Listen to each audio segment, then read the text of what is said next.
Hello साथीहरू, आजको दिन चाहिँ मेरो सेतो बादल अनि निलो आकाशबाट सुरु भएको छ अनि आफ्नो कामतर्फ जानका लागि म रेडी भइरहेको छु।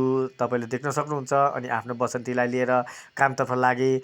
पर जाँदाखेरि यति राम्रो सुन्दर जग्गा देखेँ कि जहाँ चाहिँ अर्ग्यानिक ढाँचामा कोदोहरू रोपिराखेको र उहिले हामीले पनि यसरी नै गरेको हो।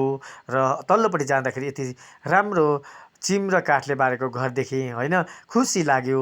अलिक पल्लोपट्टि जाँदाखेरि चाहिँ यति राम्रो मजाको जग्गा देखेँ होइन, यसमा पनि मलाई आनन्द लाग्यो। र अनि अलिक माथिल्लोपट्टि जाँदाखेरि तपाईँले देख्न सक्नुहुन्छ कति राम्रो फुल फुलिराखेको छ झलमल भएर, यहाँ पनि एकदमै आनन्द लाग्यो। र त्यहाँदेखि पल्लोपट्टि जाँदाखेरि यति राम्रो शीतल झरना बगिराखेको छ, यहाँ गएर पानी पिउँ पिउँ लाग्यो। अनि म गएँ अनि आफूलाई मुखसुख धोएँ, आनन्द बनाएँ होइन। अनि तल्लोपट्टि आउँदाखेरि यति राम्रो घर देखेँ र यसरी नै आजको मेरो दिन बित्यो। धन्यवाद।